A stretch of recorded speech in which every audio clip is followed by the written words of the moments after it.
Hello guys, I'm Mark Anthony Villena and I will discuss the similarity and differences of RA 9344 and Juvenile Delinquency Prevention Act of the United States of America.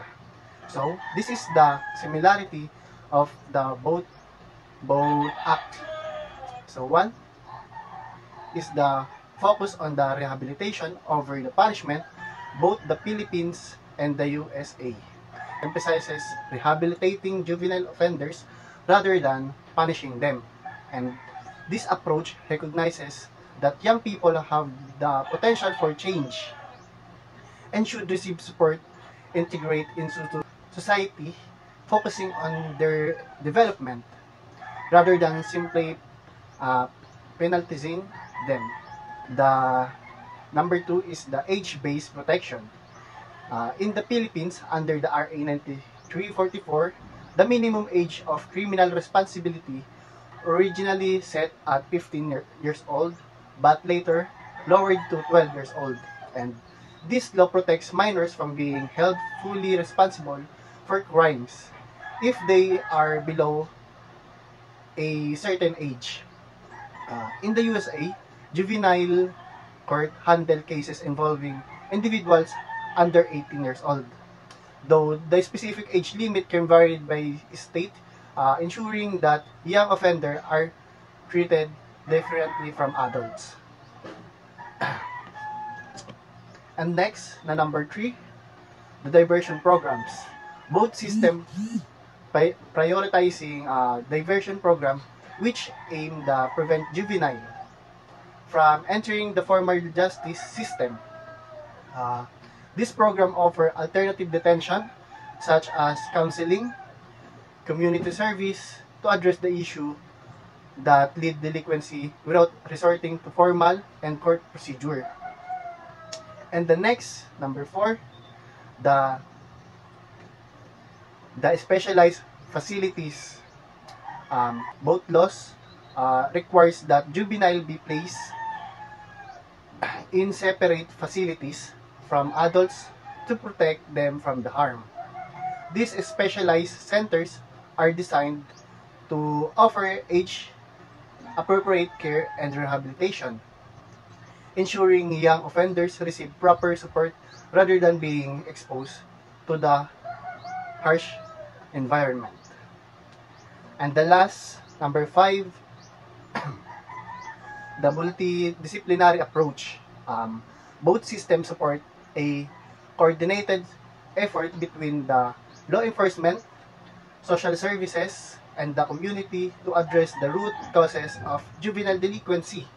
That approach recognizes that factors like family issue, education, social environment, and play a significant role in the young person's behavior. And collaboration is the key to finding effective solution.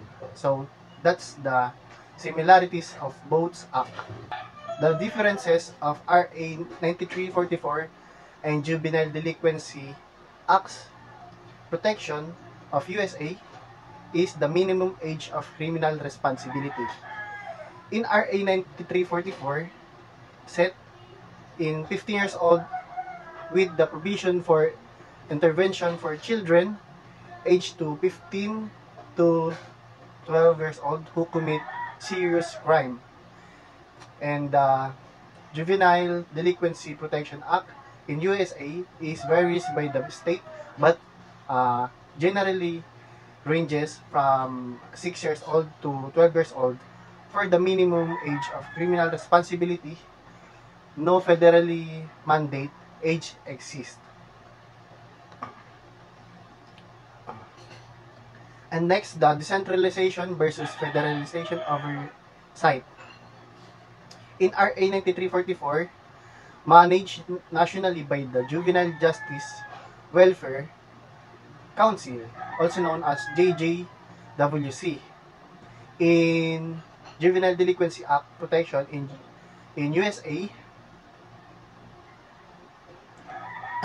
the Juvenile Justice Delinquency Protection Act is federally guided but implemented at the state level, allowing for the significant variation in juvenile justice system across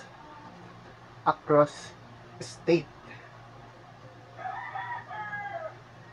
And the core provision, the RA 9344 provides for the creation of child-friendly institution, mandatory diversion program, and prohibits detention with adults offender. The Juvenile Justice Protection Act is emphasizing four core protection: institutionalization of status offender, sight and sound, separation, removal from adults jail, and addressing racial disparities. And the scope of juvenile delinquency in RA 9344 includes both children at risk, example of puberty, neglect, and the child conflict with the law. In the Juvenile Delinquency Protection Act, primarily focuses on children who commit offenses with a specific emphasis on preventing youth incarceration for non-criminal acts. For example, TROSI. And the implementation challenge in RA 9344, limited resources, uneven implementation across local government units, and gap in community-based rehabilitation program. And in Juvenile Delinquency Protection Act, better founded by often criticized for racial disparities and consistent enforcement of protection and harsh punishment in some states. And the last is the restorative justice practices, strong emphasizing on restorative practices principle in RA 9344, while in Juvenile Delinquency Protection Act in USA, while present in some states, restorative justice practices are less uniformly emphasized in US system compared to the Philippines. So that's all the similarities and differences of both acts. So that's all, guys.